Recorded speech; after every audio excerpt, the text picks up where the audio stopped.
Bonjour à toutes et à tous. Donc moi je suis Mohamed Chetouani, je suis professeur à Sorbonne Université, je suis aussi directeur adjoint de l'Institut des systèmes intelligents de robotique et plutôt robotique et IA en général. Peut-être pour expliquer ce que je vais vous présenter, donc on m'avait demandé de parler un petit peu d'IA et d'inclusion. Vous avez vu qu'il y a un certain nombre de sujets autour de ça. Donc moi je suis professeur de traitement de signal et de machine learning pour les interactions humain-machine, mais depuis plusieurs années, je travaille dans le champ dans le champ des troubles du neurodéveloppement, donc c'est un sujet que je connais plutôt bien, et j'étais pendant plusieurs années chargé de mission handicap étudiant, donc je vais aussi vous parler de ça un petit peu. Je suis aussi content d'être ici, c'est toujours un plaisir de revenir à Grenoble. Je participe aussi, tout à l'heure, ça a été présenté sur la chaire EMS, justement sur l'éducation, et donc on aura l'occasion d'en discuter juste après. Donc ce qu'on m'avait un petit peu demandé, parce qu'il y a juste après une table ronde où on va aborder ces sujets-là, c'est aussi de regarder un peu les relations entre l'IA et l'inclusion, donc je vais vous parler un petit peu de ça.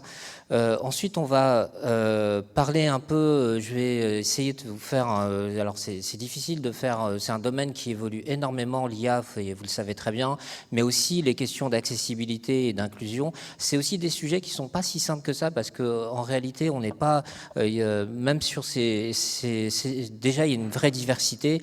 Peut-être un mot-clé qu'il va falloir retenir, c'est dans le champ du handicap et de l'accessibilité, il y a vraiment cette question de personnalisation qui a un coût et qui souvent aussi passe par l'humain, et donc ça donne des diversités de solutions et de positionnement même de l'IA, donc on aura l'occasion d'en discuter. Ensuite, je vais l'illustrer avec trois projets qu'on mène. Un premier projet qui s'appelle Anita, qui est un projet qui est un projet ANR coordonné par l'hôpital Broca, le Living Lab Broca, mais il y a aussi le LIG qui participe à ce projet-là, donc j'en parlerai un petit peu. Ensuite, il y a deux autres projets qui sont liés aux troubles du neurodéveloppement. Un premier qui est sur la robotique et la dysgraphie, que je vais vous expliquer comment on utilise et quelles sont les solutions qu'on a proposées qui fonctionnent encore à l'hôpital. Et un dernier qui est plutôt lié à un travail dans la chaire. Tout à l'heure, il a été mentionné un peu rapidement, Atypie Friendly, qui est un programme national sur les troubles du neurodéveloppement au sens large pour l'inclusion des étudiants à l'université. Et c'est un travail qu'on mène au niveau national, mais pas seulement avec Atypie Friendly, avec d'autres collègues à Aix-Marseille, entre la linguistique et l'IA sur des questions d'accessibilité. Et c'est très en lien aussi, d'une certaine façon, avec les travaux sur la chaire. Alors déjà pourquoi en fait même l'inclusion est importante dans le champ de l'IA et pourquoi il faut se la poser? Ça a été dit tout à l'heure, je vais revenir sur quelques chiffres. Alors évidemment, j'ai fait des choix parce que c'est compliqué de reprendre tous les besoins, et évidemment il faut se rendre compte un peu de ces chiffres-là. Donc je vais essayer de pas mettre trop de chiffres, mais quand même il y en a un certain nombre. Ce qu'il faut savoir, c'est qu'il y a, et ça c'est qu'une estimation, en fait, on estime qu'il y a à peu près 16% de la population mondiale qui a besoin, en fait, qui est dans une situation de handicap, qui peut, donc vous voyez un peu les chiffres que ça représente. En Europe, on est autour de 27%. Ces chiffres-là, c'est très compliqué, hein. On reverra tout à l'heure d'autres chiffres dans les universités, en France également. C'est à la fois identifié, on n'est pas dans le médical, on n'est pas, des fois c'est remonté par le médical, mais parfois ça ne l'est pas. Vous savez très bien, je ne vais pas revenir dessus, mais il y a beaucoup de situations d'inclusion, de handicap qui sont juste invisibles en fait. Elles sont juste invisibles, donc elles ne sont pas déclarées, pas visibles. Et aussi, ça peut être totalement momentané. Peu importe, chacun de nous, en réalité, peut être dans une situation de handicap à un moment, ne serait-ce que, je sais pas moi, se fracturer la jambe ou autre. On va se retrouver dans une situation où finalement, on aura besoin de ces questions d'inclusion. Donc ces chiffres-là peuvent évoluer énormément. Vous voyez aussi, j'ai remis, il y a un biais en fait entre il y a aussi une question que je ne vais pas trop aborder là parce qu'on n'a pas le temps, mais en fait qui existe dans les situations de handicap et d'inclusion en général. Il y a une différence de genre aussi et qui peut tout à fait dépendre aussi de la situation d'handicap. Il y a des biais dans un sens ou dans un autre. on estime qu'il y a aussi énormément de personnes qui ont besoin d'outils qui peuvent aller d'assistance. Donc là, on va parler aujourd'hui d'IA, mais en fait, c'est pas les seules questions d'assistance. Et on va le voir en termes d'inclusion. Mais l'inclusion va être très très large et elle peut relever aussi d'autres dispositifs. Moi, je travaille dans un laboratoire de robotique et on a aussi des équipes qui font de la mécatronique, donc qui vont aussi faire, je sais pas moi, des systèmes de prothèses et autres qui vont combiner aussi de l'IA. Et donc, on va combiner des choses qui peuvent être aussi particulières.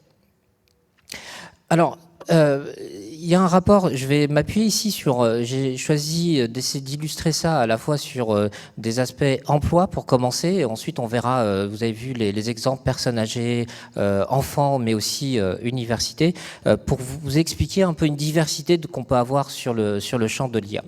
Ça, c'est un rapport de l'OCDE qui date de 2023, il est en ligne, et comme les rapports de l'OCDE, ils peuvent être en français, en anglais, ils sont sur plusieurs langues. Donc vous voyez un peu les chiffres, et lui il est spécifiquement sur la question de l'IA, c'est pour ça que je l'ai choisi, et on voit en fait que évidemment les personnes en situation d'handicap et autres vont avoir déjà une barrière à l'emploi. Et la question qui souvent se pose, c'est est-ce que finalement l'IA c'est aussi une opportunité d'emploi, mais est-ce que finalement ça peut aussi être amplifier la barrière à l'emploi? Et donc il y a plein de risques qu'on va évoquer un petit peu. Il y a déjà le fait que c'est sous-représenté. Donc, dans les données, vous l'avez vu, on l'a vu un peu avec les différentes chaires ce matin, il y a pas mal de choses qui sont héritées de modèles qu'on appelle pré-entraînés. Et tous ces modèles pré-entraînés qui sont entraînés sur des données très larges, finalement, il y a des biais, je ne vais pas revenir dessus, mais des biais qui peuvent être de langue, des biais de culture et autres, mais il y a aussi des biais qui viennent de l'inclusion elle-même. Et donc, on va voir des personnes en situation de handicap qui vont être justement sous-représentées dans ces modèles-là et dans ces données. On peut avoir aussi, c'est un effet de biais, mais de discrimination assez immédiat sur l'usage de cette IA. On peut aussi avoir, et ça se fait de plus en plus, de gens qui vont utiliser l'IA pour d'autres informations et en partageant également leurs informations qui peuvent être personnelles. Et donc il y a des questions qui vont être liées, et on va le voir tout à l'heure aussi, sur le partage de données, le partage d'informations. Pourquoi mon système d'IA aurait besoin de savoir que je suis en situation de handicap, par exemple? Ça fait partie des choses qui sont aussi discutées. Il y a aussi des systèmes qui sont juste par conception impossibles à utiliser. Par exemple, il y a des systèmes où on doit taper par exemple, on n'a pas accès à la voix. Alors de plus en plus, ça devient multimodal, mais parfois ça ne l'est pas et on doit taper sur un clavier, on doit utiliser d'autres systèmes et autres. Et donc, on va avoir des biais qui viennent tout simplement par la conception. Alors, en général, ce qu'on considère, c'est que les systèmes, et ce rapport-là, il est très intéressant parce que, et c'est ce qu'on retrouve à peu près dans la littérature. Alors, il y a des débats, est-ce que les systèmes d'IA sont, pour l'inclusion, sont en 2 catégories, 3 catégories, 4 catégories. Là, j'ai repris stricto ce qui était dans le rapport. Dans ce rapport, c'est 4 catégories qui sont proposées. Il y en a qui sont complètement centrées sur la personne. Et ça, on va le revoir tout à l'heure, c'est souvent la démarche qu'on va avoir. Par exemple, je sais qu'il y a aussi une forte communauté ici d'interaction humain-machine. Et finalement, on va prendre en réalité les besoins de la personne et on va concevoir un dispositif spécifique. Donc ça, c'est un type d'approche qu'on va voir. Je vais donner quelques exemples après. Il y a des exemples qui sont dans le rapport où on va vraiment se poser la question des besoins. Et donc là, il y a un effort de personnalisation, d'étude des besoins. On va voir d'autres approches qui sont plutôt sur l'environnement. Et ça, c'est aussi en réalité un point de vue qui est développé. C'est pour ça qu'on parle de personnes en situation de handicap. Parfois, on parle de personnes handicapées. Mais la situation, ça veut dire que c'est l'environnement. Et si on améliore l'environnement, finalement, par exemple, la personne ne sera pas justement en situation de handicap. Et donc souvent, même en IA, on va le voir après, on a ces deux aspects. Est-ce qu'on va développer des systèmes qui vont être spécifiques pour les personnes? Donc ça veut dire j'ai des troubles du neurodéveloppement, je vais développer un système, et dans les troubles du neurodéveloppement, en fait c'est très large, c'est très différent d'être autiste, d'avoir un trouble de l'attention ou d'avoir un trouble de dysgraphie, c'est encore différent d'être une personne âgée, c'est encore différent d'avoir un trouble moteur et ainsi de suite. Évidemment, là je les mets un peu comme ça si c'était séparé, mais très souvent les situations d'handicap, elles sont mélangées. Par exemple, dans les troubles du neurodéveloppement, c'est très souvent qu'on est autiste et dysgraphique, par exemple, ou dyspraxique. Donc on va mélanger, on va avoir des troubles moteurs, mais des troubles cognitifs et ainsi de suite, des troubles de l'attention. Donc ça, inversement, dans l'environnement, on va essayer d'améliorer l'environnement. Ensuite, on va voir des questions qui vont être sur des solutions d'accessibilité qu'on appelle à un niveau méta, c'est-à-dire on va prendre des systèmes et on va essayer d'améliorer ces systèmes-là. Par exemple, ça arrive il y a de plus en plus des entreprises qui travaillent sur prendre, par exemple, le HTML ou les sites web. C'est intéressant parce qu'il y a déjà un code et ce qu'on peut faire, c'est pas demander au site web d'être accessible, mais c'est d'avoir un niveau méta. Et donc moi personnellement, je peux avoir un dispositif qui améliore mon accessibilité sans changer ni l'environnement, sans faire une personnalisation. C'est moi qui peux le faire. Et il y a d'autres solutions qui vont, je ne vais pas en parler là, qui vont permettre d'être dans le travail, et on n'aura pas le temps d'en discuter là, mais vous pourrez trouver d'autres éléments. Alors là, c'est riche, mais j'ai juste copié-collé les exemples ici. Là, vous allez retrouver des exemples j'ai choisi ces deux exemples-là parce qu'ils sont intéressants, parce que ça traduit des méthodes et des approches qu'on peut avoir en IA sur comment on va concevoir, comment on va aborder l'inclusion. Donc vous avez à gauche les exemples de Disability Center. Donc on prend les besoins. Donc là, vous avez un certain nombre d'exemples. Je vous laisse lire un peu les exemples, mais vous voyez, ça va être des dispositifs où on va regarder le besoin, on va avoir une conception bien spécifique pour ce besoin-là et on va arriver à un produit. Et là, c'est souvent des exemples de produits qui sont sur le marché après.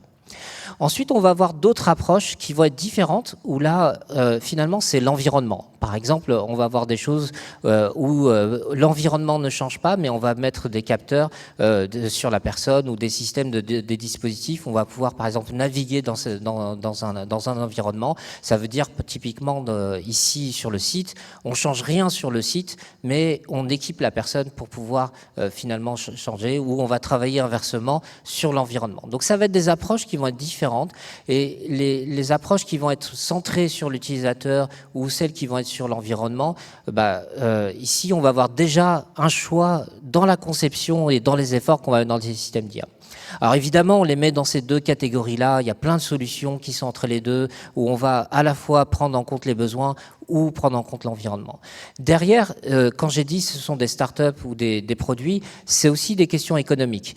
Très souvent, quand on travaille avec des startups ou des industriels sur ces sujets d'inclusion, on se rend compte que derrière, on peut arriver à une solution, mais ce qui fait que ça fonctionne ou ça fonctionne pas, c'est le marché. C'est d'avoir un marché. Et donc, il y a des choix qui sont faits parfois.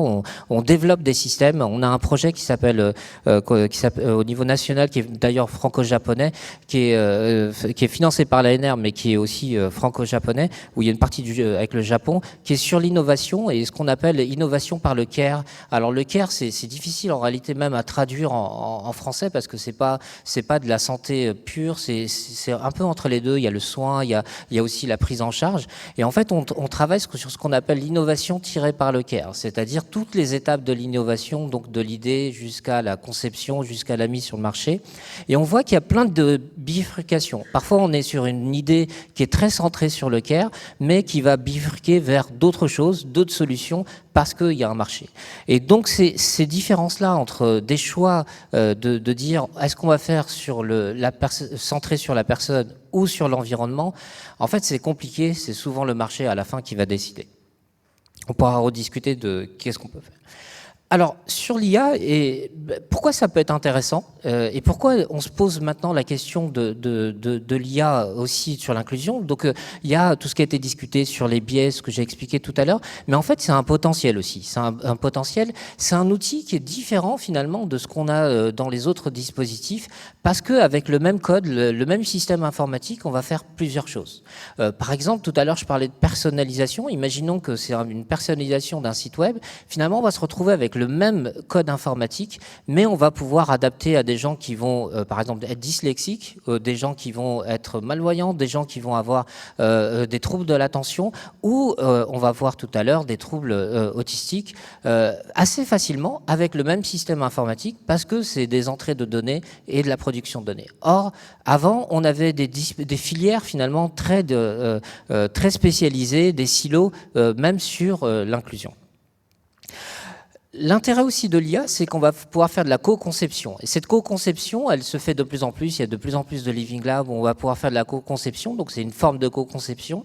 Parce qu'on inclut les personnes, mais vous savez que de plus en plus les systèmes d'IA apprennent avec en interagissant, et donc ça aussi c'est une forme de co-conception ou d'adaptation qu'on n'a pas finalement avec les outils. Et ça c'est même dans le champ de l'inclusion et dans le champ de création même de dispositifs, on a vraiment ce côté où on crée des dispositifs qui sont statiques à maintenant des dispositifs basés sur de l'IA qui sont adaptatifs et qui sont, qu'on peut espérer inclusifs. Et le coût de la personnalisation pour les gens qui s'occupent de personnes en situation de handicap, il est important. C'est-à-dire on a chaque fois une personnalisation. Là, on peut espérer, et c'est un peu l'espoir qu'on peut avoir dans les systèmes d'IA, c'est que si on les conçoit et que l'effort de personnalisation, finalement, c'est le système d'IA qui va le faire en interaction avec la personne concernée. Tout à l'heure, il a été évoqué par exemple des techniques d'apprentissage par renforcement et autres. Ça fait partie des techniques qui sont utilisées aujourd'hui pour adapter les systèmes plus facilement. Alors, je pense que vous avez tous entendu parler d'IA centré humain. Et ça, finalement, quand on dit IA centré humain pour l'inclusion, je dirais pas c'est un pléonasme, mais presque, parce que IA centré humain, c'est justement centré sur les humains. L'inclusion, elle est intrinsèque en fait normalement de centré humain. Et donc avoir une approche centrée humain, on a beaucoup de débats sur cette communauté-là. Il y a eu un projet européen, un gros projet européen sur l'IA centré humain qui vient de finir. On est en train d'écrire justement des livres et autour de ces questions-là. Mais la question principale de l'IA centré humain, c'est ce qu'on retrouve ici. L'IA doit augmenter finalement l'humain, mais pas le remplacer. Et donc on est vraiment sur, quand on prend ça sur un prisme de l'inclusion, c'est qu'on le mette inclusion ou pas inclusion, c'est la même chose, ça change rien. Et ça, c'est le grand débat qu'il y a aussi sur l'inclusion et comment on fait des systèmes qui vont être inclusifs. C'est déjà avoir une démarche qui va être centrée humain. Et on peut déjà espérer que centré humain, ça va. Alors, en réalité, oui, c'est centré humain, c'est-à-dire être universel, mais on a aussi besoin, et là c'est là où il y a une tension, c'est que être universel, parfois ça suffit pas pour être inclusif. Okay, donc ça va être la tension qu'on va avoir, les questions qui vont être de données, qui vont être...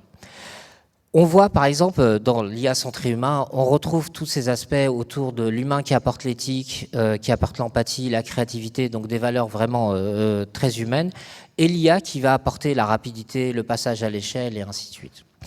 Mais ça veut dire qu'on a toujours un humain. Alors, est-ce que c'est le même humain qui utilise? Ça, c'est une vraie question dans les troubles, par exemple, dans les troubles du neurodéveloppement ou quand on travaille avec des enfants, qui décide en fait de l'adaptation du système. Okay, est-ce que c'est l'enfant qui décide? Est-ce que c'est la personne en situation de handicap? Est-ce que c'est pas perdre son autonomie de pas décider par exemple de la personnalisation? Ça fait partie des questions qui sont beaucoup abordées et typiquement, je vous montrerai tout à l'heure, on a des systèmes qui s'adaptent à la personne, donc sur des boucles qui vont être très très courtes, mais aussi on a une adaptation qui est plus longue, sur plusieurs semaines, plusieurs mois, et là on va avoir des professionnels qui vont adapter. Et en réalité c'est ce qui se passe déjà avec les personnes en situation de handicap. On a des dispositifs qui sont adaptés, donc on va pouvoir faire du réglage, même si vous prenez, je sais pas, un fauteuil roulant et autres, vous allez avoir des réglages à faire, un certain nombre d'adaptations, et vous allez avoir des adaptations adaptations qui peuvent être à d'autres échelles. Et donc, il y a une expertise qui peut être l'utilisateur lui-même, la personne en situation de handicap qui développe une expertise. Mais il faut aussi parfois une expertise qui est différente parce qu'il y a des adaptations qui ne sont pas faites par le système d'IA. Alors les risques, on les connaît, il y a plein de risques. Il y a un certain nombre de risques qui sont connus dans l'IA. Donc je ne vais pas revenir sur la question du biais des données. Il y a aussi, j'en ai parlé tout à l'heure, de l'interface.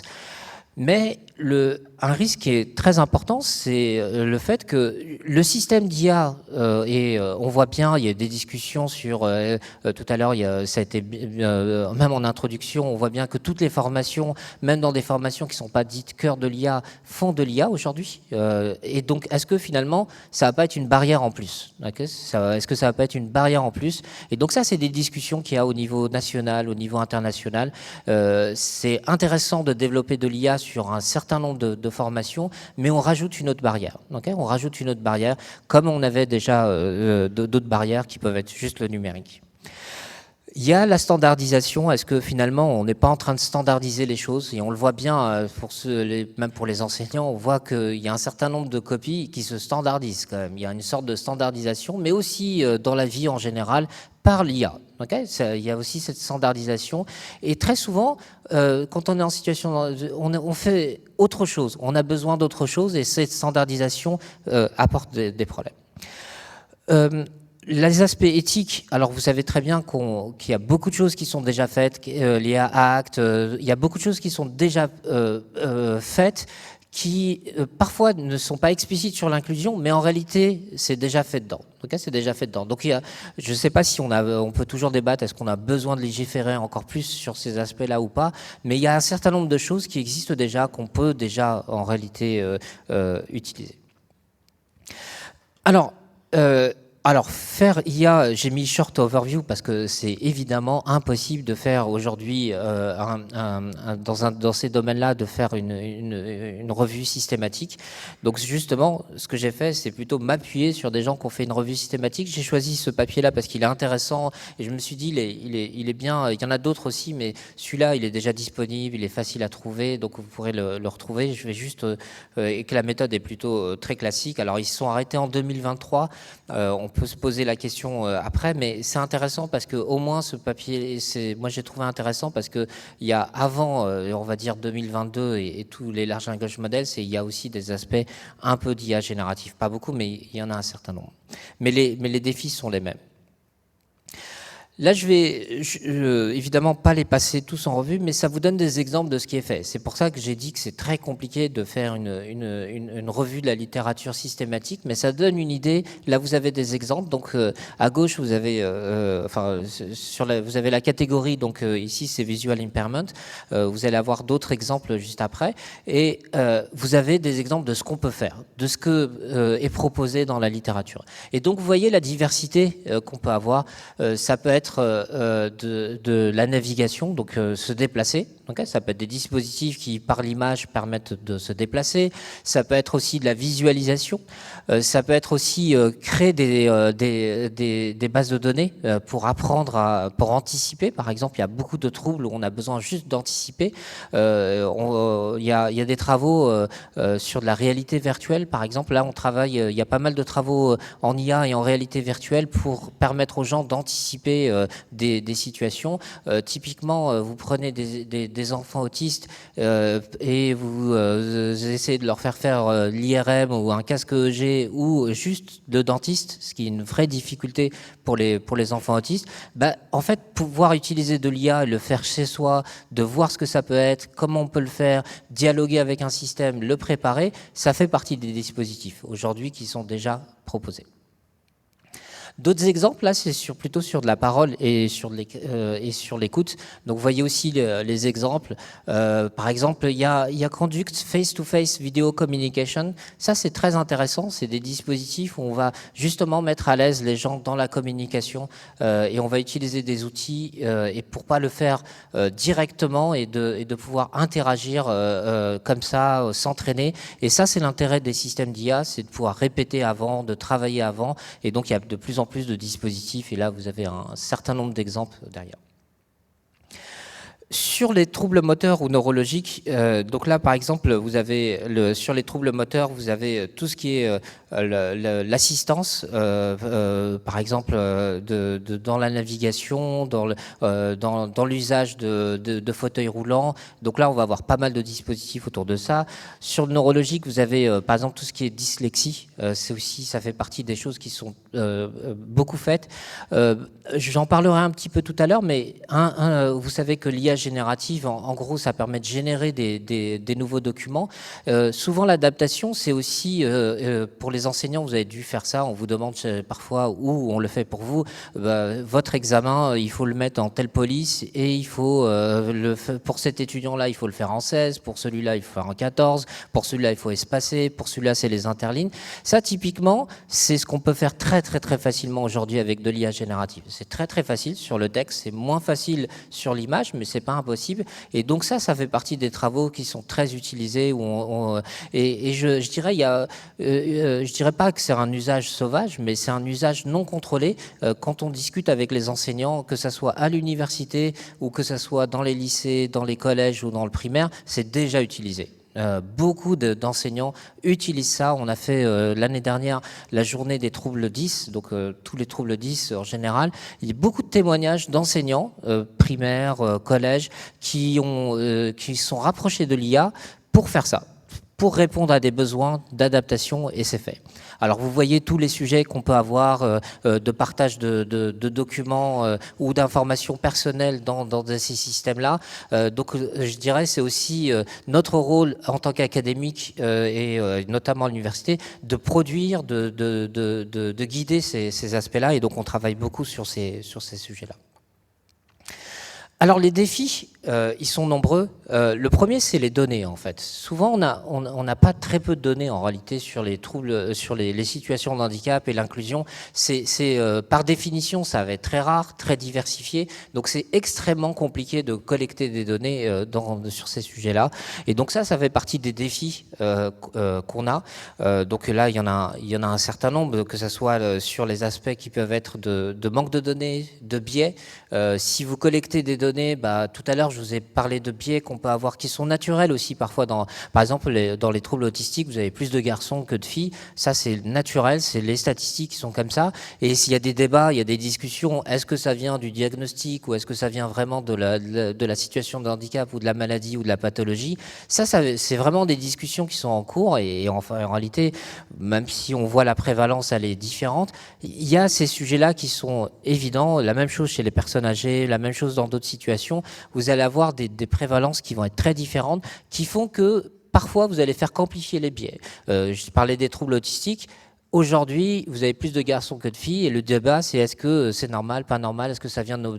Et si on entraîne sur ces données-là, en fait, on va continuer sur le même biais. Donc, en voulant finalement inclure des personnes autistes, on va continuer le même biais.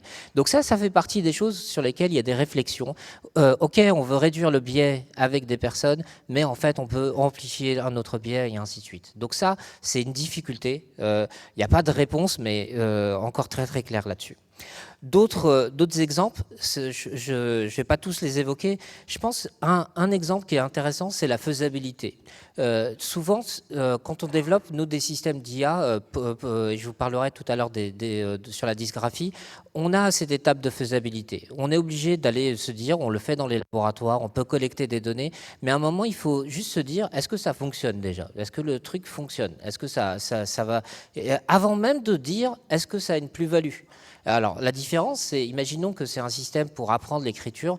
En fait, vous pouvez faire un super système, mais il ne fonctionne pas. Il y a des bugs, il y a un certain nombre de choses l'interface n'est pas bien.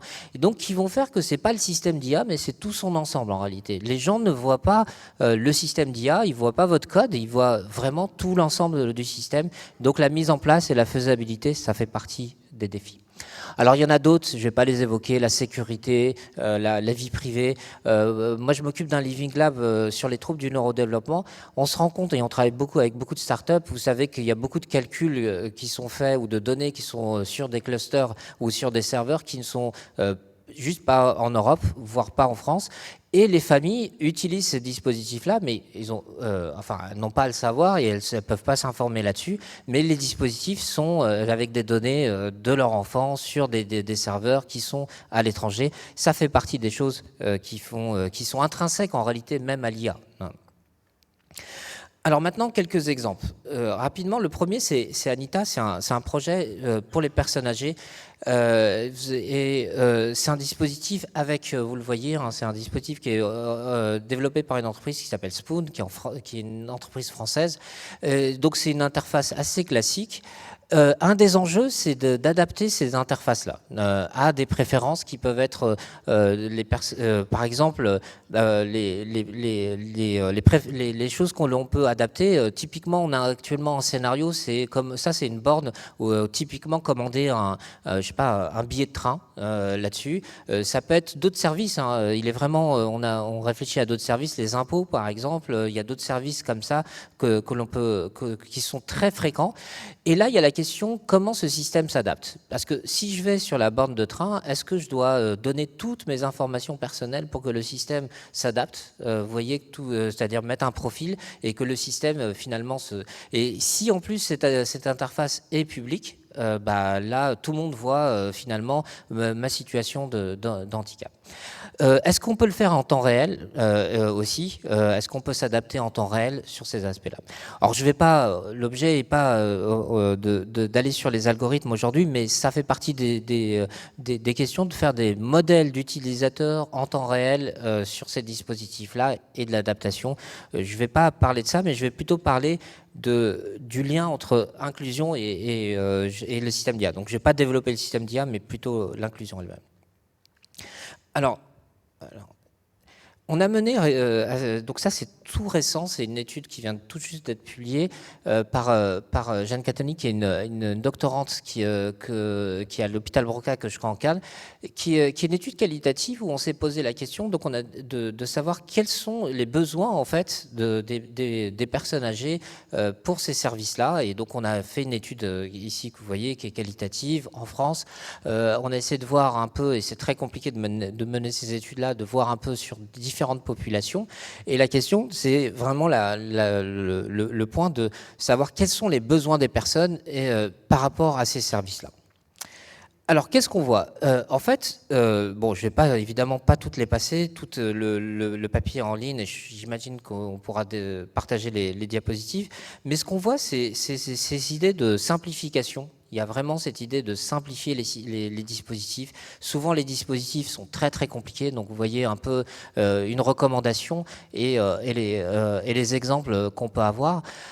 Il y a maintenir des alternatives non numériques, pardon. Et ça, c'est important parce que souvent, quand on est développeur de systèmes d'IA, on n'est pas là où on a du mal à réfléchir à d'autres solutions.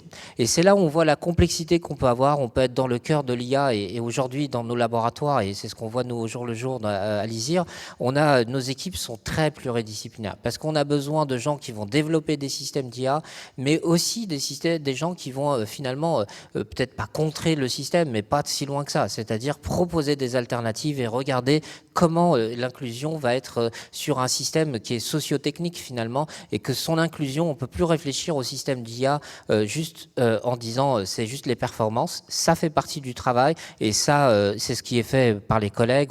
On développe des systèmes, mais aussi il faut l'évaluer dans son ensemble, dans le socio-technique, ce qui inclut parfois de proposer des systèmes qui ne sont pas de l'IA. Je ne vais pas aller sur les autres, mais par exemple, on voit préserver l'humain, avoir l'humain dans la boucle. Comment je fais ça alors qu'un des objectifs, c'est de mettre des systèmes d'IA? Donc on voit la tension qu'on peut avoir, et ça, c'est les personnes âgées qui l'expriment, les tensions que l'on peut avoir entre développer des systèmes, mais en même temps, avoir des questions d'alternatives, d'avoir encore un humain, et ainsi de suite. Donc on peut avoir pas mal de sujets comme ça. Pour la petite histoire, moi j'ai ma voisine qui a plus de 80 ans et on est juste en train d'installer dans la rue, ils sont en train d'installer des compteurs d'eau numériques automatiques. Ça, elle refuse de le faire. Et pourtant, elle va être facturée maintenant systématiquement quand la personne va venir se prendre. Et ça fait partie des difficultés. Et là, on voit bien qu'il n'y aura pas d'intrusion, mais il y aura quand même ce dispositif numérique qui va venir. Et ça fait partie de la réalité des choses. On a des dispositifs qui existent, mais ils vont être juste refusés. Alors, un autre exemple de travaux, c'est sur la dysgraphie. Ce qui nous a mené ici sur ce travail-là, c'est des enfants typiquement qui ont des problématiques d'écriture. Alors pas que, comme je l'ai dit, peuvent être autistes, troubles de l'attention, ainsi de suite, mais l'écriture était le point d'entrée.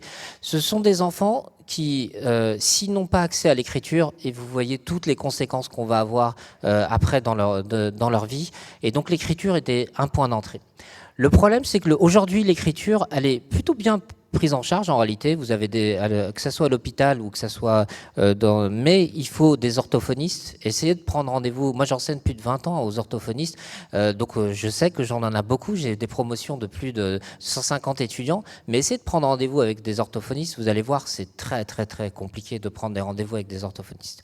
Donc ça, c'est une première difficulté. Deuxième difficulté pour cet enfant-là. Donc là, c'était un cas unique qu'on a fait, mais pour cet enfant-là, il refusait tout simplement les prises en charge. Donc il était déjà pris en charge à l'hôpital, mais il les refusait, tout simplement.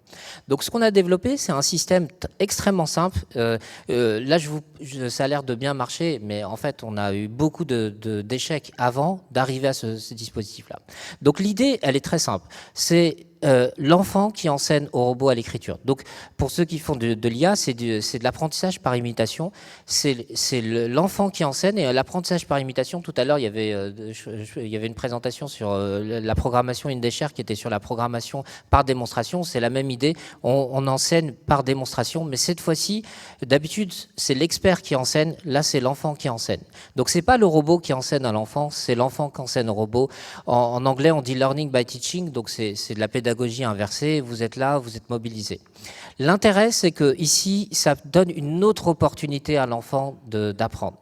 Il le faisait pendant une fois par semaine, c'est seulement une fois par semaine. L'enfant est très très conscient, et vous avez le titre du papier, It is not the robot who learns, it is me. Ça, c'est l'enfant, il a très bien compris que c'est un système robotique, qu'il a très bien compris que c'est lui qui apprend, mais il apprend par interaction. Et donc une difficulté, c'est de l'apprentissage par imitation en ligne, de faire des utilisateurs. Je vous passe un peu les questions techniques, mais l'intérêt, c'est que l'enfant, toutes les semaines, il faisait un exercice, et le reste de la semaine, ce qu'il faisait, c'est tout simplement, il s'entraînait pour revenir le mercredi, c'était le mercredi, tous les mercredis, pour revenir faire des exercices. Et donc il améliorait le robot. Et finalement, il s'améliore lui-même. Donc ça, vous avez un peu la ligne. Il y a un score qui s'appelle BHK, qui est d'ailleurs pas mal développé. Il y a pas mal de travaux ici avec les collègues à Grenoble sur ce test-là. C'est un test très très standard. Et vous voyez en fait sur la qualité de l'écriture et la vitesse de l'écriture, il y a une amélioration. Il y a vraiment une amélioration importante. On a des travaux sur la généralisation, parce que là c'est sur des tablettes, on pourra les évoquer après. Donc c'est intéressant parce que ces dispositifs-là, ils permettent finalement par l'imitation de faire autre chose. Alors comment ça fonctionne ? En fait, ça fonctionne avec des systèmes d'IA qui font de l'apprentissage. Donc on voit le côté, et ce matin il y avait des statistiques sur cœur de l'IA, pas cœur de l'IA. En fait, on est obligé de mêler les deux. On est fait du cœur de l'IA sur de l'apprentissage par imitation. On fait le scénario et on travaille avec les orthophonistes, les psychomotriciennes. Et là, pour l'occurrence, c'était essentiellement les psychomotriciennes sur le dispositif, la mise en place du dispositif et l'évaluation. Donc là, vous avez un peu les principes de comment ça fonctionne. Et on se rend compte qu'ici, ce dispositif-là, il est fini. On l'a arrêté, on a arrêté la recherche dessus, mais il continue à être utilisé. Alors, rapidement, dernier exemple sur cet aspect-là, c'est plutôt un projet qui s'appelle Facilitation et adaptation des consignes pour les étudiants. Donc ça, c'est dans le supérieur. Là, je vous ai copié-collé ce qui est recommandé dans le supérieur. C'est utiliser un langage simple et clair, éviter le jargon. Dans les supports de cours, privilégier des phrases courtes, expliciter les consignes. Ça, c'est ce qui est proposé dans les accompagnements. Et donc, c'est un guide très, très officiel. Et vous voyez, il date de 2025, de comment on fait ça. Ça, c'est techniquement, ça c'est les statistiques que je connais moi du service dans lequel je travaillais pendant plusieurs années sur le service handicap. C'était les chiffres de 2024-2025. Il y a un aménagement qui est très très officiel qui s'appelle reformulation des consignes par le professeur si besoin. Ça, je ne sais pas si vous l'avez déjà fait, mais c'est un aménagement. Ça veut dire que les étudiants, ils ont droit à quelqu'un qui réexplique les consignes. C'est extrêmement compliqué. Comment on contrôle ça? Comment on contrôle qu'on n'a pas donné la réponse? Comment on contrôle ce genre de choses? Et ce qu'on a voulu, c'est le standardiser et le faire avec des systèmes d'IA. Alors, je vous passe parce qu'on n'a pas beaucoup de temps sur le dispositif, mais ce qu'on a fait, l'idée principale, c'est de se dire... Il faut déjà comprendre comment on fait ça. Donc, on a monté des groupes de travail avec Atipi Friendly. Moi, j'ai monté l'année dernière tout un groupe de travail avec des enseignants. Donc, on ne parle pas du tout d'IA, on parle de pédagogie. On essaie de voir comment on écrit les consignes, comment on fait les consignes, quelles sont les règles de linguistique, de sémantique, de pédagogie. Et ensuite, on va développer un système qui est un système d'IA pour pouvoir faire ça. Alors, la solution qui est proposée, c'est de vérifier les conformités à un certain guide qu'on a, on pourra discuter du guide après, de générer, donc vous voyez l'IA générative, et ensuite d'adapter donc des propositions. Alors je vous passe le dispositif, mais le dispositif fonctionne comme ça. Un enseignant dépose un énoncé, on fait... en réalité, vous savez que sur l'IA, de plus en plus, c'est résoudre l'exercice. Là, c'est pas ce qu'on fait. On essaie d'extraire des informations de l'exercice. Donc, je dépose mon exercice. Mon exercice va me donner quels sont les objectifs, donc une interprétation. Quels sont les objectifs d'apprentissage? Quelles sont les ressources nécessaires pour faire ça? Alors, le mieux, c'est de le faire avec un exemple. Là, c'est un exemple qu'on a traité dans Atipi Friendly. Moi, je ne suis pas du tout du droit, vous l'avez compris. Donc, quand j'ai lu ça, je me suis dit, mais comment on répond à ça? C'est quoi la réponse? Et c'est pour ça que vous savez que les étudiants, ils aiment bien les annales. C'est pour justement comprendre quelles sont les consignes et qu'est-ce qu'on demande. Et c'est très important pour eux. Et si on s'écarte des annales, c'est vraiment un problème pour eux. Et donc, par exemple, vous avez ça. De quoi s'agit-il? Ça, c'est très, très compliqué si vous n'avez pas les annales et si vous n'avez pas fait du droit. Donc ça, c'est ce qu'on a utilisé, je vais vous montrer le résultat. On a utilisé ça, donc ça, on l'a proposé à notre système d'IA qu'on a développé. Et ça donne ça. Ça donne que... Donc l'idée, c'est de transformer l'énoncé. Donc c'est de partir de l'énoncé qui est ici et de proposer un autre énoncé. Donc ce que propose ici le système, c'est il vous extrait le sujet, il vous extrait les thèmes, les objectifs d'apprentissage. Okay, donc ça, vous connaissez les compétences, l'apprentissage par compétences et ainsi de suite. Et ensuite, ça donne des questions. Et donc, on a changé le texte en donnant des questions. Et donc, on est parti de 2 questions à un certain nombre de questions. Et on est aussi capable de revenir et de donner des instructions maintenant. Et tout ce qui va être reformulation, l'idée, c'est que toutes ces reformulations, évidemment, ce n'est pas le système d'IA qui les donne directement à l'étudiant. C'est l'étudiant, l'enseignant qui donne ça à un système. Il a des reformulations, il a des propositions de reformulation. Et l'idée, c'est que ces reformulations, maintenant, là, sont proposées. Là, c'est fini. Voilà, donc, juste pour finir sur ce point-là, on voit bien, je ne vais pas revenir, c'est toujours difficile de faire des recommandations, donc j'ai mis juste quelques recommandations. En fait, on peut faire de l'accessibilité par conception. Ça, c'est tout à fait possible, on peut tout à fait le faire directement. Il y a des approches qui sont connues dans la littérature, qui ne sont pas spécifiques à l'IA, mais qu'il faut mobiliser dans le champ de l'IA. De plus en plus, on va avoir besoin, pas seulement du texte, mais du multimodal. Ça, c'est un des enjeux. D'avoir quand même des humains qui soient là. Vous l'avez vu dans les différentes demandes, c'est systématique. C'est toujours d'avoir des humains qui soient en mesure de vérifier. Et encore une fois, avoir des approches interdisciplinaires. Et ça va être c'est vraiment une difficulté pour nous.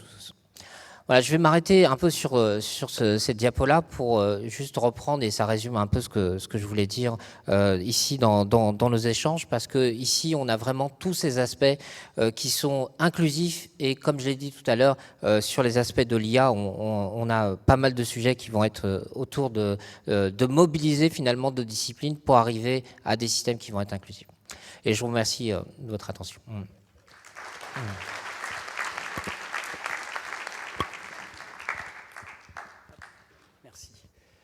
Merci Mohamed. Alors pour rester dans les temps, je vous propose d'interagir avec Mohamed sur le temps de repas, si vous avez des questions à lui poser.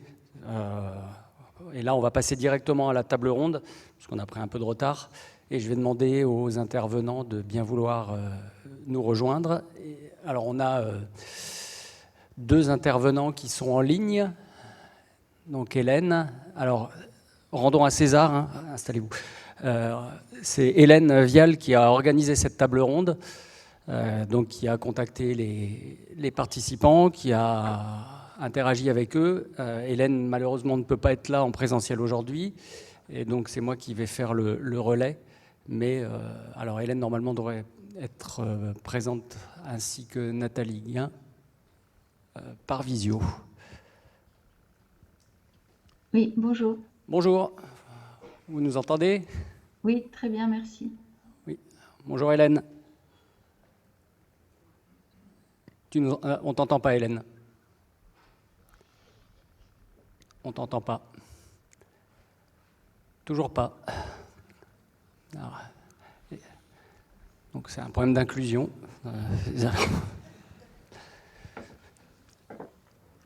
Vas-y, réessaye, voir. Non, toujours pas. Bon. Alors, ce que je vais faire, c'est que je vais vous présenter les intervenants. Alors, j'ai ma petite feuille. Hop, il faut que j'enlève mes lunettes. Donc, Mohamed, vous le connaissez. Mohamed, il s'est présenté tout à l'heure. Alors, je vais présenter Émilie. Donc, Émilie, elle est chercheuse au CNRS, au LIG, plus particulièrement. Et ses travaux portent sur la causalité. Et vous envisagez de s'appuyer sur vos travaux pour mieux comprendre et limiter les biais des modèles d'intelligence artificielle fondés sur des corrélations de données, et interroger notamment des biais de genre, de racisme, de validisme dans les systèmes algorithmiques. Valentin Flodias, donc vous l'avez vu tout à l'heure, puisqu'il est porteur de chaire, de la chaire Flair, maître de conférence HDR en psychopathologie expérimentale et psychologie clinique, donc au laboratoire de psychologie de Clermont-Ferrand. Et donc, ces recherches portent sur les mécanismes de perte de contrôle comportemental, des processus de régulation cognitive, émotionnelle et sociale, et sur les vulnérabilités psychosociales associées, notamment dans le champ des troubles des conduites alimentaires et des addictions, d'où la chaire Flair. Donc, là, il n'y a plus personne. Nathalie Guin, qui est maîtresse de conférence HDR à l'université Claude Bernard de Lyon, qu'on va voir réapparaître à un moment, j'imagine. Donc, ces travaux de recherche s'inscrivent dans le comportement des environnements informatiques pour l'apprentissage humain et portent sur la conception d'outils d'IA destinés à accompagner les apprenants et les enseignants dans des situations d'apprentissage et d'enseignement. C'est bien ça, j'ai tout bon ? Oui. Oui. Et donc Hélène, elle est professeure de langue et littérature latine à l'université Clermont-Auvergne, et elle est chargée de mission handicap et inclusion à l'UCA, et elle est directrice de la mission autisme et TND, et référente locale du projet donc Atypie Friendly. Et donc elle participe notamment à beaucoup d'événements nationaux liés à Atypie Friendly. Voilà, donc vous avez l'ensemble des intervenants. Hélène, est-ce que tu arrives à parler aujourd'hui ? Tout de suite là ? Toujours pas.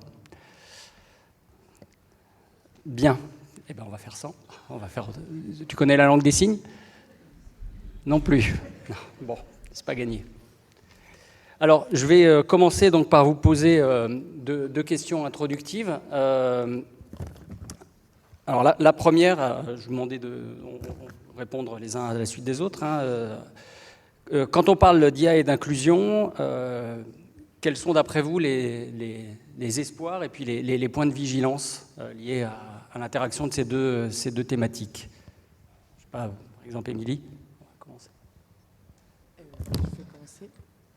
Ça marche ? Oui. L'espoir, ce serait que... mon espoir, ce serait que l'IA soit plus inclusive que la société. Mais pour ça, il faudrait que la société se rende compte qu'elle n'est pas inclusive, je pense. Donc c'est un peu le chat qui se mord la queue. Et bon, exactement dans la suite de l'exposé qu'on a eu juste avant, il faut détecter les biais, arriver à les comprendre et puis arriver à les pallier. J'ai espoir, mais ça ne va pas être simple. Valentin ? Ouais, moi je vais vous parler plus dans le domaine de la santé mentale, du coup, sur les espoirs qu'on peut avoir et puis les craintes qu'on peut également avoir. On n'a pas beaucoup de temps, donc forcément je vais aller vite. Dans les espoirs, notamment, on a tout ce qui est dans le diagnostic médical, que ça peut être une grosse aide, l'intelligence artificielle. Je vais donner un exemple, en fait, c'est qu'actuellement, les médecins, finalement, ils fonctionnent par probabilité. C'est-à-dire qu'il y a tel symptôme, quelle est la probabilité qu'il y ait tel trouble, on va dire que c'est ce trouble-là.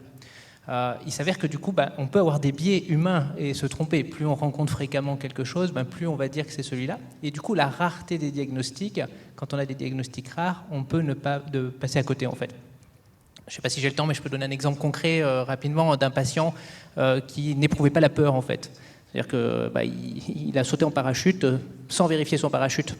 Boum, donc il est tombé, ça va qu'il n'était pas en plein vol. Mais donc du coup, ça, c'est des cas extrêmement rares. Et en recherchant un peu sur Internet, on n'avait pas l'IA à ce moment-là, il y a 100 cas qui étaient recensés dans le monde sur des problématiques d'amygdale pour détecter la peur. Ça, l'IA peut nous aider à aller chercher ce type de diagnostic, à éviter justement des biais humains dans les diagnostics. Par contre, à l'inverse, l'intelligence artificielle, elle est entraînée sur des données, mais des données qui souvent ne sont pas d'actualité du coup, et qui parfois ont 2 ou 3 ans de retard. Si je prends notre exemple sur l'anorexie mentale, si vous connaissez un petit peu, si vous en avez entendu parler, c'est une maladie féminine, donc c'est 9 cas sur 10, c'est des femmes, et 1 cas sur 10, c'est des hommes. L'intelligence artificielle a appris ça. Les dernières données qu'on a, il y a une étude en Australie qui a montré qu'en fait, si on enlève un seul critère du DSM qui est l'indice de masse corporelle, on se retrouve à 50-50. Et donc du coup, on est dans ces discussions-là, c'est-à-dire est-ce que l'IMC, c'est un bon critère diagnostique dans le DSM, est-ce que les médecins doivent l'appliquer, etc. L'IA n'est pas au courant de ces échanges-là, et donc on peut passer à côté des diagnostics, et là, on n'est plus dans de l'inclusion. Donc voilà, il y a un peu 2 exemples d'inclusion et d'exclusion dans la santé mentale de l'IA. Merci. Donner la parole à Nathalie. Oui, bonjour. Donc pour compléter ma présentation, en dehors de mes activités de recherche en IA pour l'éducation, je suis vice-présidente déléguée à l'Université inclusive à Lyon 1 et comme Hélène, référente à Tipeee Friendly. Donc voilà, j'essaye de concilier à la fois la composante recherche en IA et une politique inclusive pour les étudiants.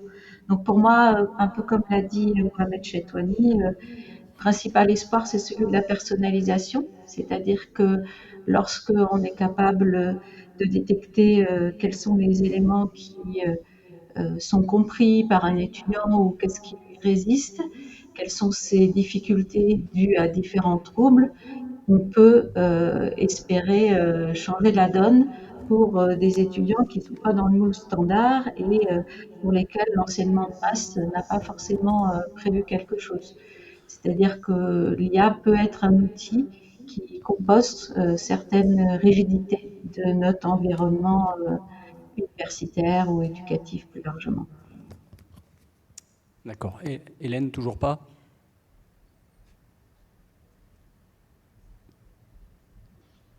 Toujours pas. Toujours pas. Bon. Désolé. Mohamed ? Parce que je viens de faire l'exposé, donc je ne vais pas revenir dessus, mais juste dire c'est un outil qui est utilisé même par les personnes elles-mêmes de plus en plus pour faire de ce qui n'est pas inclusif, ils le rendent inclusif. C'est ce qui est fait de plus en plus. Beaucoup d'étudiants refont, prennent des dispositifs, des données, des textes et autres pour les rendre plus accessibles d'une manière ou d'une autre. Alors avec tous les biais qu'on a évoqués, ça peut malheureusement, c'est un usage entre guillemets sauvage de l'IA dont on ne sait même pas évaluer si ça va dans le bon sens ou pas. Alors justement, est-ce que ces IA, inévitablement, elles vont reproduire les biais qui sont dans la société, voire les amplifier, ou est-ce qu'on peut envisager de pouvoir créer des IA qu'on va appeler alors, plus justes, à défaut d'autres termes. Émilie ? Je pense que tant qu'il y a un modèle commercial derrière, ça ne sera pas juste pour tout le monde. Et donc, tous les lycéens qui utilisent ChatGPT, ils ne se rendent pas compte que OpenAI, elle veut des gens moyens qui ne réfléchissent pas trop, en fait. Enfin, donc, les IA, il faut voir ce qu'on entend derrière. Et si c'est une IA qui est créée par une société qui veut qu'on réfléchisse le moins possible, on ne va pas devenir plus intelligent, je pense. Nathalie, peut-être ?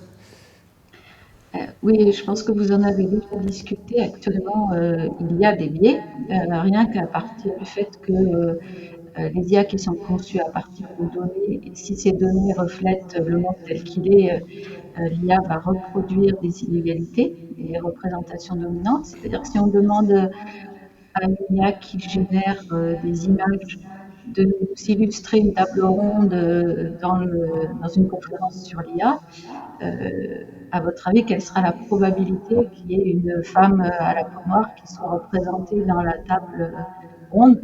Elle est très faible. Et ça dépend des données qui sont utilisées dans la base de données pour entraîner cette IA. C'est la même chose pour les recommandations pédagogiques qu'on pourrait faire. Si on ne prend pas en compte la diversité des apprenants, les recommandations ne vont pas forcément être adaptées à un étudiant, par exemple, en situation de handicap. Donc, pour éviter ces biais, pour moi, il y a 2 leviers. Le premier, c'est l'explicabilité des systèmes d'IA, parce que lorsque on a un système qui est ouvert, on peut l'interroger sur son fonctionnement, on peut plus facilement identifier des biais et être amené à les corriger. Et le deuxième levier, c'est que dans la conception des IA, on ait des équipes qui soient diversifiées, pour que ce ne soit pas un collectif homogène qui reproduise des angles morts homogènes, et que on puisse évaluer les systèmes en continu, aussi en impliquant les utilisateurs finaux, et en particulier les publics les plus vulnérables, dès la phase de conception, pour les impliquer dans cette conception et prendre en compte leurs spécificités. D'accord, merci. Je constate en tout cas sur cette table ronde, il y a 3 femmes pour 2 hommes, donc on est plutôt vertueux. Hélène, on réessaye encore une fois ? On va y arriver. Eh ben non. Non, on n'y arrive pas. Bon. Ouais, essaye. Hein. Ouais, mais ça risque d'être compliqué. Ouais. Mohamed, tiens. Ouais. Peut-être qu'on peut utiliser notre modalité, on peut les envoyer peut-être par message ou un truc comme ça, s'il y a des questions, si c'est possible. Mais entre-temps, là, on a focalisé beaucoup sur, et j'ai focalisé aussi beaucoup sur handicap, mais l'inclusion, en fait, elle est très large. La question, ça me fait penser, la semaine dernière, et c'est un sujet qu'on regarde beaucoup, j'étais au Maroc et en Afrique, et finalement, si on change nos discussions là, c'est pratiquement la même chose. Il se pose la question de comment faire une IA qui soit, qui, quand elle répond pas sur quelqu'un qui a un salaire, qui est un homme blanc aux États-Unis ou un homme américain qui a un certain salaire et pas du tout la même. Et donc c'est exactement les mêmes problèmes et je pense qu'on aurait beaucoup à gagner à partager les pratiques de solutions parce qu'on n'en a pas beaucoup. Et aujourd'hui, ils réfléchissent pas forcément sur je vais dire une souveraineté sur le modèle, je vais dire appris, mais plutôt sur les données elles-mêmes. C'est d'être producteurs de leurs propres données. Et ça, on retrouve ça dans les champs que je connais, hein, des troubles du neurodéveloppement, où ils essaient de produire des données aussi. Et donc, il y a des efforts comme ça. Alors, on va peut-être pas en produire assez pour changer les modèles, mais je trouve ces initiatives intéressantes d'avoir au moins une sorte de souveraineté pour l'inclusion en générant des données plus que sur les modèles. Effectivement, oui. Donc Valentin, sur cette question de renforcement de biais Je crois que je ne vais pas avoir grand-chose à rajouter puisque à peu près tout a été dit. Donc du coup, je pense que votre question contenait la réponse. C'est-à-dire qu'aujourd'hui, on est dans des systèmes où il y a des biais. mais on voit bien que tout le monde se pose ces questions-là et qu'on va de plus en plus vers des nouveaux systèmes où on veut limiter ces biais. Et je suis assez optimiste pour que dans l'avenir, il y ait de moins en moins de biais, en tout cas dans les futurs développements d'IA. D'accord. Alors, on va passer maintenant peut-être sur une partie IA et santé mentale. Est-ce qu'une IA, elle est nécessairement vue comme un outil qui va être un facteur d'isolement, qui va être un facteur d'isolement, ou est-ce qu'on peut envisager une IA qui soit au contraire un facteur d'inclusion en termes d'accompagnement aux personnes? Alors, peut-être Valentin, du coup, en premier. Comme toujours, il y a les deux, en fait, les deux aspects. Il y a le risque de l'IA, comme on a vu avec les réseaux sociaux. Là, on est un peu dans le même type de risque. Le risque addictif, par exemple, qui fait que les modèles actuels font qu'ils veulent qu'on reste le plus longtemps possible sur la plateforme. ChatGPT m'exaspère actuellement, où à chaque fois qu'il termine, il me dit « Ah, mais au fait, vu ton profil, je peux te proposer 3 trucs super pour devenir riche sans travailler. » Et voilà, on continue à discuter régulièrement avec ChatGPT. Et donc ça a plutôt tendance à avoir une conduite addictive. Et l'autre risque, c'est aussi le côté social. Ça veut dire qu'on a des échanges sociaux, on a l'impression d'être compris par quelqu'un, enfin, qui nous témoigne de l'intérêt, qui nous dit qu'on est bien, qu'on est bienveillant, qu'on est... voilà, ça remonte notre estime de soi. Mais en fait, on a plutôt tendance à se rendre compte dans les études qui sont en train de sortir que ça conduit à de l'exclusion sociale et plutôt à un sentiment d'inconfort général. Donc ça, c'est le vrai risque en santé mentale. Mais à côté, on ne peut pas enlever le projet FAIR qu'on a montré, tous les apports de l'intelligence artificielle que ça peut avoir pour mieux spécifier ces troubles, mieux personnaliser les prises en charge, et puis aussi pour inclure des gens qui ne viendraient pas à prise en charge. Je reste sur mon exemple TCA que je connais bien, donc des conduites alimentaires, donc la boulimie. En fait, la boulimie nerveuse, c'est une pathologie où on perd le contrôle de son alimentation, on ingurgite beaucoup d'aliments d'un coup et on va souvent avoir des comportements de compensation et le plus souvent, c'est se faire vomir. C'est pas quelque chose de très glorieux, mais comme il n'y a pas trop d'handicap, hormis la honte qu'on a, on va pas aller voir le médecin. Et c'est des patients qu'on n'a pas en prise en charge, en fait. Mais de pouvoir discuter avec une intelligence artificielle, ça peut casser ce frein-là et au contraire, conduire le patient à se rendre compte qu'il a des difficultés, qu'il y a un problème et qu'il peut aller voir des professionnels pour prendre en charge. Donc on est aussi dans un vrai outil d'inclusion de ce type de patient qui n'aurait pas passé le premier pas pour aller voir, pour se faire prendre en charge, en fait. Donc voilà, en gros, les deux aspects.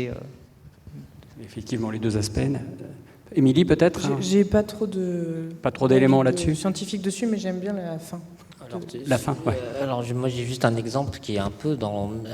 on travaille avec le service depuis des années de psychiatrie de l'enfant et de l'adolescent à la Pitié-Salpêtrière et ils nous ont remonté deux cas là qui sont très intéressants. Ce sont des gens qui sont venus au service d'urgence sur conseil de ChatGPT et ça c'est ce qui commence on commence à avoir ça.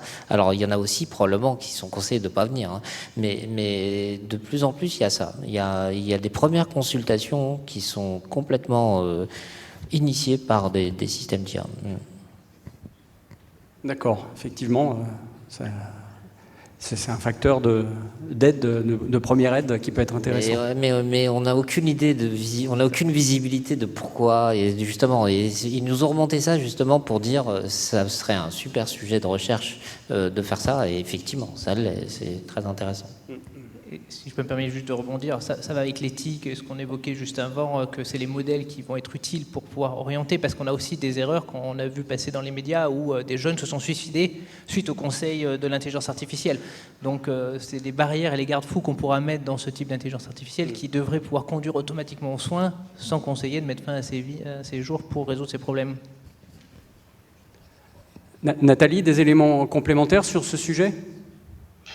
Je suis d'accord qu'il y a les deux aspects, c'est-à-dire que si on prend l'exemple d'un jeune autiste, on va pouvoir s'inquiéter du fait que lorsqu'il interagit avec une IA générative, c'est une relation sans friction, sans imprévu, et que du coup ça peut l'installer dans une zone de confort qui l'isole parce qu'il n'affronte pas la complexité des relations humaines. Mais inversement, lorsque ce jeune autiste il a vécu une situation difficile pendant la journée, une situation qu'il n'a pas comprise parce qu'il a du mal à se représenter l'état mental des personnes avec lesquelles il interagit. Auparavant, c'est quelque chose qui restait un vécu difficile pour lui.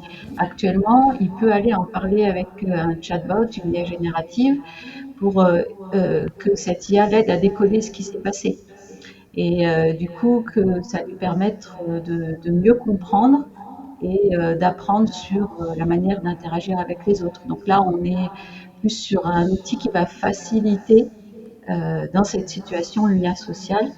Et donc tout l'enjeu, c'est d'éviter, enfin dans la conception de ces outils, le phénomène d'isolement, mais plus de s'appuyer sur cette aide à l'interaction. Et pour ça, on a besoin d'un environnement avec des acteurs humains qui complètent en fait l'apport de l'IA. Très bien. Hélène, toujours pas? Je suis sur Zoom maintenant. Si, magnifique. Vas-y. Ok. Bonjour à toutes et à tous. Désolée, je ne sais pas ce qui s'est passé, mais l'autre outil ne fonctionnait pas pour moi. Résultat, j'ai un petit peu perdu le fil parce que j'ai dû me déconnecter et me reconnecter. Donc, je suppose que vous êtes en train de parler des enjeux de santé mentale. Voilà, c'est exactement ça, oui. D'accord, d'accord. Eh ben, moi, en fait, tout a été dit, hein, et ce que j'allais dire, ce que j'aurais pu dire aurait été très proche de ce qu'a dit Nathalie, par exemple. Je pense que il faut effectivement prendre très au sérieux le risque que l'IA renforce certaines formes de dépendance, d'isolement, de perte de contrôle, notamment chez des publics qui ont déjà certaines ou qui peuvent avoir certaines vulnérabilités. Il y a un risque de délégation de beaucoup de choses à l'IA, il y a un risque de perte de lien social, d'autonomie, d'hypersollicitation cognitive et émotionnelle, ce qui pour les troubles du neurodéveloppement peut être un véritable problème, et pas que pour les TND bien sûr, mais à l'inverse, l'IA peut être aussi un outil de soutien extrêmement intéressant si elle est pensée comme un appui et pas comme un substitut humain. Donc, elle peut aider à structurer des tâches, à réduire de la charge mentale, à clarifier des consignes, à diminuer l'épuisement et même par certains côtés à favoriser l'autonomie. Je pense qu'elle peut servir aussi à la prévention d'une certaine manière, au repérage de certains signaux faibles de décrochage, peut-être à faciliter l'accès à des ressources d'aide, à des informations. Bien sûr, la condition, mais ça tout le monde l'a dit plusieurs fois déjà, c'est qu'elle ne doit pas remplacer les relations humaines et les accompagnements professionnels et les politiques inclusives, et que donc elle peut être un levier, parfois même très émancipateur. Enfin, moi, par exemple, j'anime tous les vendredis soirs le café à Tipeee Friendly, qui est ouvert à tout le monde, hein, mais qui gravite autour de ce que c'est que d'être à l'université quand on a des troubles du neurodéveloppement. Et la question de l'IA comme levier revient très souvent. Et l'IA apparaît finalement plus souvent, me semble-t-il, dans ce café comme un levier que comme un danger. Mais à condition, bien sûr, de l'apprivoiser, d'avoir une distance critique qui est parfois difficile à avoir, et de la laisser à notre service, et pas l'inverse. Merci. Alors, on a parlé d'IA et de levier, effectivement.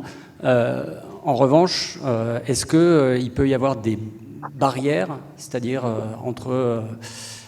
si on regarde le couplage IA et handicap, par exemple, on va se retrouver potentiellement avec une fracture numérique entre ceux qui peuvent et ou savent l'utiliser et ceux qui ne peuvent pas ou ne savent pas l'utiliser. Donc, est-ce que vous pensez que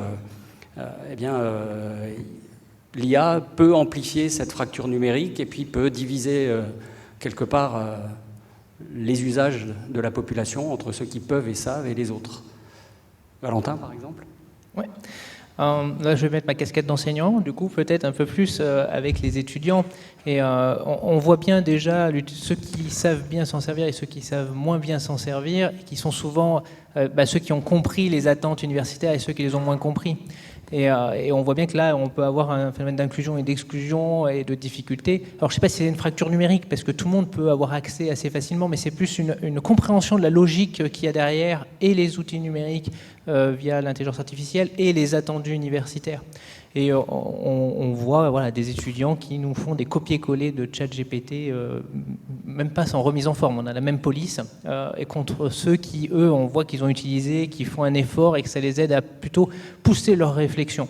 Donc il y a vraiment un accompagnement à faire sur ces aspects-là. Et juste comme ça, un exemple de ce que je commence à faire, c'est que je montre en début d'année maintenant des exemples d'étudiants de voilà comment ils ont utilisé l'IA. Est-ce que vous pensez que vous en apercevez pas, quoi?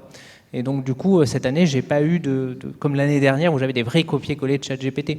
Donc je pense qu'il y a un accompagnement à faire sur cette utilisation pour réduire cette fracture numérique et cet écart qu'il peut y avoir. Mais en l'état actuel, c'est probablement, à mon avis, une source au contraire j'ai plus le mot, je suis désolé, mais d'écart entre les bons élèves qui ont compris les attendus et ceux qui ont plus de difficultés, qui eux vont s'enfoncer dans leurs difficultés en utilisant l'IA. D'accord. Hélène, on va profiter que tu nous es revenue. Oui, bah c'est une fracture d'usage en fait, plus qu'une fracture numérique proprement dite. C'est pas seulement le problème n'est pas seulement d'avoir accès à un outil, c'est le vrai enjeu, c'est de savoir l'utiliser, c'est de comprendre ses limites, c'est de formuler des demandes pertinentes, de vérifier les réponses qui sont produites, d'identifier les biais éventuels. Et en fait, c'est ces compétences-là qui sont, me semble-t-il, très inégalement réparties. Donc ça, dans l'enseignement supérieur, on le voit déjà très clairement. On a certains étudiants qui ont en quelque sorte un capital numérique et ou culturel et ou linguistique, un capital en tout cas qui leur permet d'utiliser ces outils de manière déjà très sophistiquée, et puis d'autres qui restent à distance pour toutes sortes de raisons, ou parfois parce que ces outils ne sont pas pensés pour leur mode de fonctionnement, ce qui rejoint les questions précédentes. Et donc il faut travailler sur l'accessibilité des outils, il faut travailler sur un accompagnement véritable aux usages, donc de la formation à l'utilisation, à une utilisation critique, raisonnée, et inclusive, parce que sinon le risque, et on le voit vraiment bien, je trouve, c'est de créer une sorte de nouvelle norme implicite de performance et donc de nouveaux écarts. Et ça, c'est vraiment, on est un peu à un tournant, je trouve, à l'université de ce point de vue-là. Il faut vraiment construire un environnement où chaque personne peut réellement s'approprier ces outils à son rythme, selon ses besoins. Et là, il y a une équité qui est à recréer, à créer. D'accord. Restons en visio, Nathalie. Vous avez des éléments supplémentaires? Ah, bah, c'est vous qu'on n'entend plus maintenant. C'est de ma faute, c'est parce que j'avais coupé mon micro parce qu'il y a un écho. Je disais que j'étais entièrement d'accord avec tout ce qui a été dit déjà par Valentin et Hélène. D'accord. Émilie? Oui, peut-être je voudrais rajouter un peu sur un aspect complémentaire de la question, sur l'accessibilité à ceux qui sont un peu coupés du numérique. Il y a quand même beaucoup d'efforts qui ont été faits dernièrement, et c'était notamment dit dans la présentation avec l'IHM, l'interaction en machine, avec les applications qui sont plus utilisables et on n'a plus besoin de faire du code pour pouvoir avoir accès à des choses. Donc ça va dans la bonne direction aussi, je pense. D'accord. Et Mohamed, pour conclure sur cette question? C'est bon. C'est bon aussi. Alors, on a déjà abordé il y a certains éléments qui ont été déjà mentionnés, mais si on essaye de prendre un petit peu de recul, si on devait donner des lignes guides pour créer ou développer des IA qui sont inclusives, quelles sont les préconisations que vous donneriez, Valentin? Question très large et grosse responsabilité. Merci de commencer par moi. Non, je sais pas. Honnêtement, je sais pas trop. Je pense que c'est surtout avoir un regard éthique sur nos pratiques de l'IA. Et ça revient à la question de qu'est-ce qui est éthique ou pas. Et ça, c'est une question assez complexe. Donc, voilà, j'ai pas plus d'éléments que je pense qu'il faut qu'on garde notre éthique et que quand on les utilise et quand on veut créer des IA, il faut qu'on fasse via le filtre de cette éthique-là. Émilie? Oui, je suis d'accord. Ouais. Que Mohamed? les utilisateurs et les producteurs d'IA aient un regard critique fort, et c'est sûrement ça qu'il faut enseigner maintenant à nos étudiants. Moi, je trouve que c'est ce qui dans notre pratique, enfin, ça, c'est notre petite expérience là-dessus, mais on le voit dans d'autres endroits, et ici, et les clusters IA le font très bien, je trouve. C'est justement de ne pas laisser les gens un peu en silo, c'est-à-dire juste utilisateurs, juste développeurs et autres. Ça, alors, on a l'impression peut-être que ça ralentit les choses, mais ce côté interdisciplinaire où on a à la fois des bacs à sable, où on peut travailler ensemble, faire des choses, c'est ce qui nous manque en réalité de tester avant de pouvoir les déployer aujourd'hui. Voilà, intégrer des équipes pluridisciplinaires sur des projets IA. Nathalie, peut-être? Alors pour moi, les principes qu'il faut qu'on essaye de respecter, il y en a 4. Le premier, c'est impliquer les personnes concernées dans la conception des outils, c'est-à-dire qu'on ne conçoit pas pour les utilisateurs, mais avec eux. C'est ce qu'on fait dans les recherches en IA pour l'éducation, lorsqu'on développe des outils pour les enseignants. On implique les enseignants dans la conception. Donc forcément, c'est plus long, c'est plus compliqué, mais ça permet d'avoir des outils qui sont adaptés à leurs besoins et à leurs pratiques. Et pour l'IA inclusive, j'ai envie de dire, c'est la même chose. On a un projet de développement d'une application mobile pour les étudiants avec TND à l'université, dans lequel on a impliqué les étudiants concernés dans la conception. Et ce qu'on constate dans ces ateliers, c'est vraiment qu'ils sont experts de leurs besoins et que ça contribue vraiment à concevoir des outils qui sont plus performants. Et ça renforce aussi le pouvoir d'agir des personnes concernées. Le deuxième volet, Mohamed en a parlé beaucoup tout à l'heure, c'est la personnalisation, puisque lorsqu'on parle d'inclusion, en fait, on est face à des publics qui sont très diversifiés. Et donc, il est indispensable d'avoir une IA qui puisse s'adapter aux besoins de chacun et chacune. Le troisième, c'est celui de l'explicabilité. Si on veut pouvoir améliorer ces outils et réduire les biais, il faut qu'ils soient un minimum transparent et que les utilisateurs puissent intervenir dans la conception, dans l'usage de ces outils. Et on a abordé le dernier levier pour moi déjà à plusieurs reprises, c'est la formation aux usages, parce que la régulation est nécessaire, mais elle n'est pas suffisante. Et donc il faut que chaque étudiant, chaque citoyen sache utiliser ces outils en sachant non seulement comment les interroger de manière plus efficace, mais aussi soit conscient des limites et du fait qu'on ne peut pas leur faire une confiance aveugle. Et c'est via cette formation qu'on pourra réduire la fracture dont on a un peu parlé à la question précédente. D'accord, merci. Hélène? Mon micro. Oui, entièrement d'accord avec ce que vient de dire Nathalie. Je pense que une IA inclusive, c'est une IA qui augmente le pouvoir d'agir des personnes et de toutes les personnes dans toute leur diversité. Donc, ça implique un certain nombre de choses, mais Nathalie a tout dit. Ça implique c'est un projet, ce serait un beau projet de société en fait, mais ça implique que l'IA soit accessible. Alors là, vous me direz peut-être, c'est déjà trop tard, mais qu'elle soit accessible dès sa conception. Et c'est vrai que là, tout le monde s'est jeté dessus ces dernières années. Et maintenant, on pense à l'inclusion, on ajoute l'inclusion après coup, et c'est un peu triste parce que c'est toujours comme ça, dans tous les domaines, dans l'IA comme pour le reste.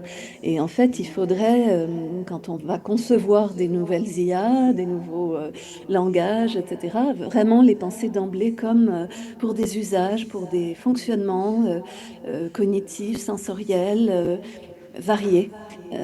Pour la diversité humaine. Et puis après, Nathalie a dit tout ce que je voulais dire, tout ce que j'avais prévu éventuellement de dire sur la nécessité de la participation des publics, de tous les publics, des personnes concernées, sur la nécessité de la formation Il faut bien sûr aussi une régulation de ces outils, notamment par rapport à des logiques économiques, pour que ces logiques-là ne prennent pas le dessus, avec des outils très performants technologiquement, mais socialement excluants. Donc le risque de l'IA, le risque inhérent à l'IA, c'est l'homogénéisation, ne serait-ce que par son fonctionnement même. Or, nous, ce qu'on cherche, nous qui travaillons dans le champ de l'inclusion, c'est le contraire.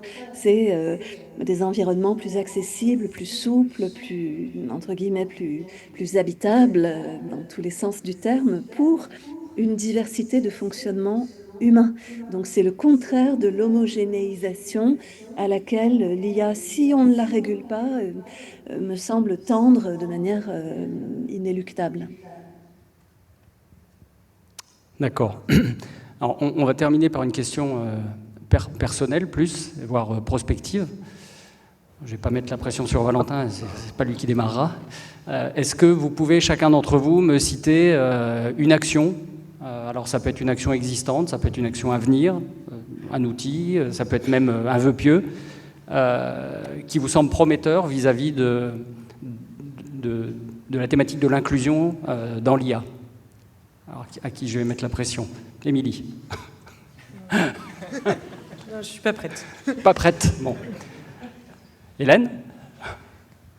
Je suis désolée, c'est de ma faute. C'est moi qui ai inventé cette question, sans avoir véritablement de réponse d'ailleurs, mais juste pour ouvrir un petit peu la discussion, le débat, et puis essayer d'imaginer un petit peu des choses.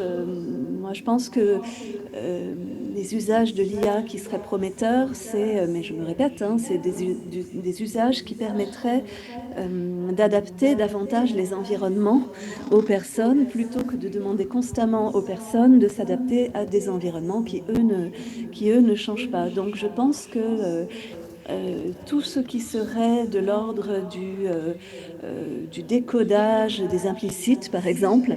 Il y a énormément de normes implicites dans l'univers qui est le nôtre, universitaire ou autre d'ailleurs. Je pense que ce serait très intéressant d'avoir des IA qui seraient capables de travailler là-dessus, de décrypter, de décoder, et peut-être même à terme d'éliminer tout cet implicite qui nous entoure, et plus largement d'ajuster en temps réel certains aspects de l'environnement, simplifier des interfaces, reformuler automatiquement des informations complexes, adapter des rythmes de communication, proposer différentes modalités d'accès à un même contenu, peut-être même aider à réguler certains environnements sensoriels. En fait, vous voyez, moi, ce dont je rêve, c'est d'une certaine manière un usage de l'IA comme un décodeur ou un traducteur de fonctionnement. Certaines personnes avec qui je suis en contact dans le cadre de mes fonctions sur les troubles du neurodéveloppement utilisent déjà l'IA comme ça, comme un traducteur de fonctionnement entre des personnes, avec des personnes qui ont des manières très différentes de percevoir, de traiter l'information, d'exprimer les choses pour faciliter la compréhension mutuelle, avec évidemment des limites de cet usage, une distance critique à avoir là encore, mais ce rôle de traducteur, il est assez intéressant, et je pense qu'on pourrait explorer des usages comme ça de l'IA qui iraient vers une plus grande flexibilité de nos institutions, qui pourrait les rendre plus accueillantes pour une diversité de fonctionnement humain. Si vous ne savez pas quoi déposer comme chair la prochaine fois, voilà un sujet. Mohamed? Non, je pense qu'Hélène a bien traduit les choses, et c'est sur des sujets sur lesquels on travaille actuellement. C'est la transformation et c'est le décodage. Et on voit bien que les IA sont bien faites pour ça, mais pour transformer, ça fait déjà transformer des documents, mais la difficulté, c'est l'implicite, des choses qui sont très, très humaines, et ça, c'est beaucoup plus compliqué, mais c'est les sujets sur lesquels on travaille actuellement. Nathalie? Pour moi, un usage prometteur, c'est dans le champ de l'inclusion, c'est d'alléger la charge des enseignants quand on leur demande de mettre leur support pédagogique accessible, de les rendre accessibles. Il y a des tâches qui sont facilement automatisables, comme sous-titrer une vidéo pédagogique pour la rendre accessible aux personnes qui sont malentendantes. On a un outil aussi qui s'appelle Cluster, qui est développé par une start-up qui est incubée à Lyon 1, qui permet aux étudiants qui ont des troubles 10, en fonction d'un diagnostic personnalisé de leurs besoins, de mettre en forme un document pédagogique produit par l'enseignant, même en format PDF, de manière à ce qu'il soit accessible par rapport à leurs besoins personnels. Donc tout ce qui va être utile pour mettre en accessibilité qu'on aurait pu faire sans IA, mais que les enseignants ont rarement le temps de mettre en œuvre. Là, on a un levier qui peut faciliter une université plus accessible en termes d'accessibilité pédagogique. Merci. Émilie ? Je suis prête. Prête. Je voudrais proposer une autre étape qui est l'étape d'utilisation, enfin de l'utilisateur, qui soit accompagné et qui sache, ou qui comprenne en tout cas ce qu'il peut faire et ce qu'il ne peut pas faire. Parce que j'ai l'impression qu'il y a vraiment deux vitesses. Il y a ce qu'on développe, et ce qu'on développe, ça peut être intelligent si c'est bien utilisé. Et il y a l'utilisateur qui n'est pas formé, parce que les outils sont d'apparence facile, mais en fait, ils impliquent plein de choses, notamment la renforçation des biais sociétaux, par exemple. Et je crois que j'aimerais travailler sur cette étape d'accompagnement de l'utilisateur. Valentin ? Moi, je suis un éternel optimiste. Donc, je vais vous partager peut-être mon optimisme pour la suite. Je suis de la génération où, au collège, il y avait l'apparition des moteurs de recherche et Internet. Et toutes ces questions qu'on se pose, qui étaient aussi ces questions à l'époque, c'est-à-dire est-ce que les étudiants vont continuer à apprendre, est-ce qu'ils vont continuer à raisonner. Nous, on avait interdiction d'utiliser Internet pour faire nos comptes rendus, etc. Et mon fils, ce week-end, au collège, avait comme exercice d'aller faire une recherche sur Internet. Aujourd'hui, on a tous les moteurs de recherche qui sont accessibles. Et je crois qu'on est dans cette phase-là, en fait, dans l'intelligence artificielle. On est dans ces questions-là de savoir comment on va l'inclure pour que tout le monde puisse y accéder, comment on fait pour qu'il y ait des côtés éthiques, qui étaient les mêmes questions à l'époque. Et on voit qu'aujourd'hui, on a quand même une utilisation d'Internet qui reste raisonnée. Les jeunes savent souvent mieux identifier que moi, en tout cas, ce qui est un bon site d'un mauvais site. Ils savent mieux utiliser les réseaux sociaux et prendre de la distance que ce que moi, je suis capable de faire. Donc, je suis assez optimiste sur le fait qu'on a parlé des défis de l'éthique, de l'inclusion. Je suis assez confiant sur le fait qu'on arrivera à les résoudre à terme. Merci. Eh bien, ça va conclure notre table ronde. Donc, eh bien, je vous propose qu'on remercie nos intervenants et en particulier Hélène qui a rendu possible cette table ronde et puis qui l'a orchestrée. Merci à toi, Hélène. Et puis, dommage qu'on n'ait pas eu le début de l'intervention, mais bon, le problème a été résolu. Donc, je vous propose de passer à la partie alimentaire de la journée. Et puis, on se retrouve à 14h ici dans l'amphi pour l'après-midi.